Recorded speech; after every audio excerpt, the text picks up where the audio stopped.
सरपंचों बेआईन ग्यारेज उपरे चलिला बुलडोजर। आली तहसिल अंतर्गत जुआनिया पानीनाल उपरे बेआईन भावे करा जायथिबा ग्यारेज घर को जेसीबी साहाय्य भंगा जाइछे। जुआनिया पंचायतर किछि व्यक्ति सेठाकार स्थानीय सरपंच सुब्रत नायक सर्वसाधारण उपयोगी थिबा पानीनाल उपरे बेआईन ग्यारेज घर करी सर्वसाधारण जगह को जबरदखल करिथिबा नै 2022 मसीहारे हाईकोर्ट रे एक मामला दायर करा जायतिला। तबे तदंत अनुसार जो ग्यारेज जुआनिया पानीनाल उपरे करा जायतिला ताहा बेआईन दर्शाई जबरदखल उच्छेद पाई मान्यवर हाईकोर्ट निर्देशनामा देथिबा बेले एहाको चैलेंज करी जबरदखल उच्छेद को रोकिबा पाई जुआनिया सरपंच सुब्रत नायक प्रशासन को दुई थर नाकेदम करिथिबा देखिबा पाई मिलिथिला। पानीनाल उपरे गोटे कंस्ट्रक्शन गोटे घर थिला से जहाँ फल उच्छेद करने ग्रामवासी अभियोग थिला।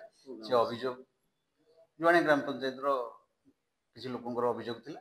से अभियोग मुताबक से एम्प्लॉयमेंट रे जाइथिले डब्ल्यूबीसी हेतिला एवं कलेक्टर एवं निर्देश मुताबक आम आगु 4 थर खंडे जाई पदक्षेप नहीं तापरे एबे अपीरेंस कोर्ट अपीरेंस आसिया फल पुणी आम 4 तारिख को आउ थे ऑर्डर कलु 4 तारिख दिन आज ताकू उच्छेद करके आसलु।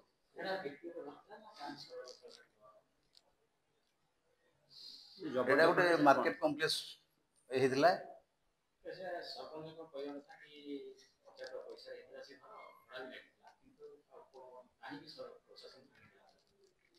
पानीनाल उपर थिबारु अभियोग थिला। से अभियोग मुताबक हाईकोर्ट को निर्देश मुताबक आम ताकू उच्छेद कलु।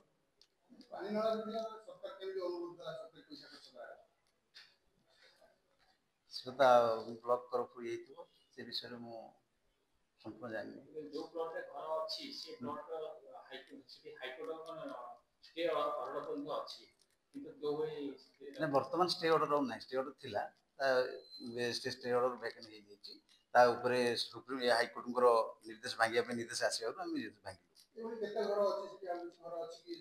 आहुरी भी किसी जगह अच्छी नोटिस करिछु एवं डिमार्केशन कार्ड सर जाइछि ए अल्प दिन भीतर भी उच्छेद करा जिवो।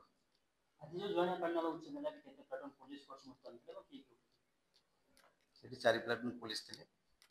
सेठी हमरा आली आईआईसी थिले, एडिशनल एसपी आस्थिले, एसडीपीओ थिले एवं आमे तहसीलदार मोर एबी मो मैजिस्ट्रेट ड्यूटी रे मुथिली एडिशनल तहसीलदार एवं पुलिस फोर्स थिले। उच्छेद समय